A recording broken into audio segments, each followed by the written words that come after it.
Hello, Dgtech ကနေကြိုဆိုပါရစေဒီဗီဒီယိုမှာကျွန်တော်ကွန်ပျူတာမြန်စာလုပ်တဲ့နည်းခုနှစ်ခုကိုဖော်ပြပေးလိုက်ပါဖြစ်ပါတယ်စလိုက်ကြရအောင်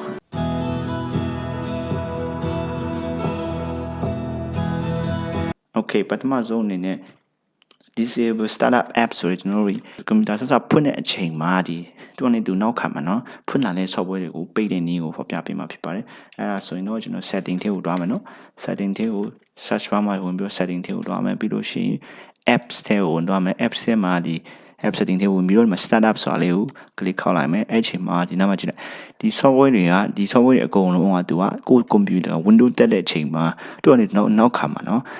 ဖွင့်နေပေါ့ကိုဘာမှမလုပ်ဝင်တော့နေဖွင့်နေအဲဆိုတော့အဲ့ဒါကိုယ့်ရဲ့ကွန်ပျူတာကို slow down ဖြစ်စေရပေါ့နော်ဆိုတော့အဲ့ဒါကိုချို့ပြီး software တွေကိုမလိုတဲ့ software ပေါ့နော်ကိုမဖွင့်ခိုင်းစေချင်တဲ့ software တွေကိုပြန်ပိတ်မယ်ဆိုတော့ဒါကျွန်တော်အကုန်လုံးပြပိတ်ထားတယ်လို့ဒီလိုဖွင့်နေပြီဆိုရင်ဒါလေး on နဲ့ off လုပ်လိုက်ပေါ့နော်ဒီဘက်ပေးမှာဒီလို on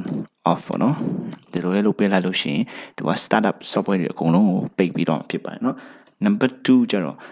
ကိုမလိုတဲ့ software တွေကို system မှာအများကြီးရှိပေါ့မှာခါကျရင်ကွန်ပျူတာဝယ်ချင်ပေါ့နော်ဘာ software မှမသိဘူးကိုမသုံး software ဆိုအဲ့မျိုး software တွေများနေရင်လည်းကိုကွန်ပျူတာကို slow down ဖြစ်စေပေါ့ဆိုတော့ဘာလို့ရမလဲဆိုအဲ့မျိုး software တွေကိုဒီ system ထဲမှာတွားပြီးတော့ဒီ app ဆိုတဲ့နေရာကိုတွားပြီးတော့ဒီနားမှာ app and feature ဆိုရှိတယ်။ sorry ဒီမှာ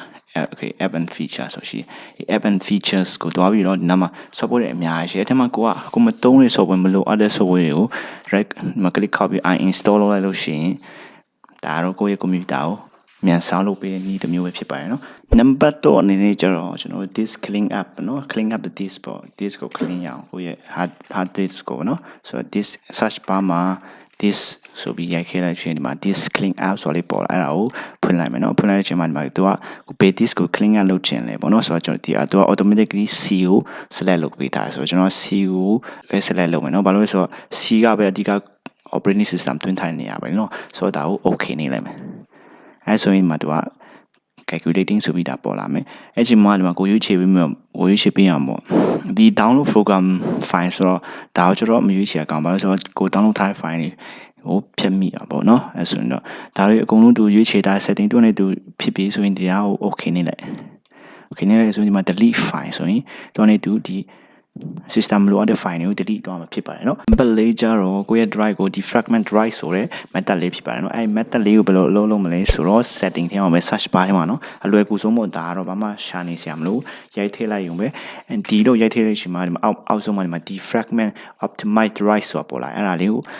click ခောက်လိုက်မယ်เนาะ click ခောက်လို့ရှင်မှာဒီမှာ disk တွေ C D E F C D E G ဆိုတာပါလာဆိုတော့ကျွန်တော်ရွေးချယ်ရမှာဒီ C ကိုပဲเนาะ C ကိုရွေးချယ်ပြီးတော့နားမှာကဲလို့ analyze ကိုအရင်လုပ်မယ်เนาะကျွန်တော်ဟာတော့လုပ်ထားမလို့ဒီ analyze တွေမှာပေါ့ဆို optimize ကိုပြောလို့เนาะ optimize ကိုလုပ်နေလို့ရှင်ဒီမှာသူနေသူ 100% ပေါ့เนาะချို့ကွန်ပျူတာကျတော့ကြာရင်ကြာလိမ့်မယ်ဒါတော့တစ်ခုနဲ့တစ်ခုကွန်ပျူတာမတူဘူးပေါ့เนาะဆိုတော့သူရဲ့ set ရှိရပေါ့เนาะဒီ system မတူဘူးပေါ့ဆိုတော့ကိစ္စမရှိပါဘူးဒီတိုင်းပဲလုပ်လိုက်ပါเนาะနံပါတ်5ကျတော့ disable background app ဆိုတဲ့အတိုင်းပဲကျွန်တော်နောက်ခါမှာ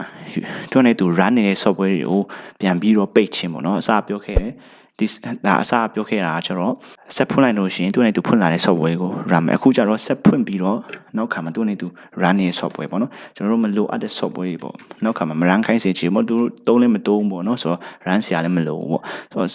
့ဘယ်လိုသွားမလဲဆို setting ထဲကိုတွားမယ်ပြီးလို့ရှိရင်ဒီမှာ privacy ကိုတွားမယ်เนาะ privacy ကိုနှိမ့်လိုက်လို့ရှိရင်ဒီနားမှာရှာလိုက်မယ်เนาะဒီနားမှာရှာလိုက်မယ်ဆိုရင်ဒီမှာကြည့် background apps ဆိုတာပါလာတယ်နော် background apps ကိုရွေးချယ်လိုက်မယ်เนาะရွေးချယ်ပြီးတော့ဒီနားမှာကြည့်လိုက်ကျွန်တော်အကုန်ပိတ်ထားเนาะဆိုတော့ချင်းနားမှာဖွင့်နေတဲ့ app ပေါ့ကိုဒီခါမှာ 3D viewer ဆိုကိုမတုံးဆိုပိတ်လိုက် alarm and clock လည်းကို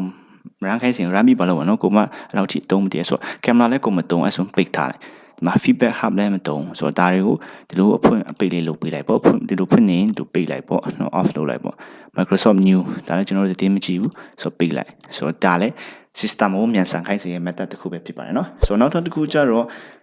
turn off the window tip ဆိုတာတင် window သူတို့ feature တစ်ခုပါတယ်ပေါ့သူကဘာလို့လဲဆိုတော့ကိုယ့်ရဲ့